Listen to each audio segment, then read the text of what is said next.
तपास केला आणि काय सत्य निष्पन्न झालं? सर्वांना नमस्कार. जे तुम्ही सांगितल्याप्रमाणे आहे ना, कंप्लेनंट रोशन कुले नाव व्यक्ती आमच्याकडे तक्रार घेऊन आला की आम्ही पैसा व्याजमध्ये घेतला होता आणि नंतर जे जास्त व्याज लावल्यामुळे आम्ही आमच्या किडनी विकलून आता आमच्या परिस्थिती चांगला नाही आहे, आम्हाला पैसे द्यावी म्हणून त्या अनुषंगाने आम्ही चौकशी लावलेला होता.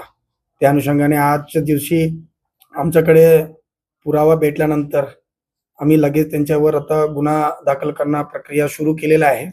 त्यावर आम्ही सावकारी अधिनियमच्या जे कलम 29, 30, 31च्या कलम आणि एक्स्टॉर्शनच्या कलम हा घटना कसा झाला म्हणून असा झाला की 2021 फेब्रुवारी महिन्यापासून हा दिवशी त्यांनी पैसे घेतला होता आहे. काही इलाजासाठी, गावच्या इलाजासाठी त्यांना पैसे घेतला होता. त्यांच्यावर जे जे इंटरेस्ट जे गैर अर्जदारने त्यांना पैसे घेतलेला होता ते ऍड होते. जास्त त्यांनी 50 लाख पर्यंत त्यांनी पैसे त्यांना पे केला म्हणून त्यांनी सांगितलेलं आहे आतापर्यंत. त्यामध्ये 6 आरोपी निष्पन्न झालेले आहे. 6 आरोपी कडून त्यांनी पैसे व्याजावर घेतलेले आहे आणि त्यांना परत 3 वर्षापासून ते पैसे परत करत आहे. तरी पण आता समोर आला की ते मागच्या वर्षी ऑक्टोबर महिन्यामध्ये त्यांनी ते असं बोलताय की ते किडनी विकलेला आहे. तो त्या अनुषंगाने आतापर्यंत चौकशी पूर्ण झालेल्या नाहीये.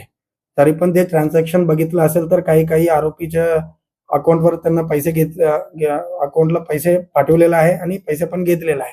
ते कंटिन्युअस ट्रान्झॅक्शन दिसत आहे. काही तो प्रथमदर्शनी दिसून येत आहे की त्याचे हे सावकारीचा इश्यू म्हणून आम्ही आता फायनल करून आता FIR दाखल केलेला आहे आणि 4 लोक आता ताब्यात मध्ये आहे. तर या प्रकरणात किडनी विकण्याची वेळ आली की या सावकारांच्या दबावामुळे मिळाली असं काही निष्पन्न झालंय? तर की ज्या चौकशी दरम्यान आम्ही त्यांना विचारपूस केलेला आहे तरी पण ते स्पष्ट उत्तर देत नाहीये. तरी पण जे मुख्य उद्देश काय आहे विकण्यासाठी ते आतापर्यंत निष्पन्न झाले नाही. सर, गुन्हा जो नोंदवण्यात आलेला आहे तो सावकारीच्या संदर्भात आहे की किडनीच्या संदर्भात? ते सावकारीच्या संदर्भात गुन्हा होत आहे आणि किडनीच्या संदर्भात वेगळ्या गोष्टी आहे. त्यांच्या पण आम्ही चौकशी करून त्यांच्यावर कारवाई करणार आहे.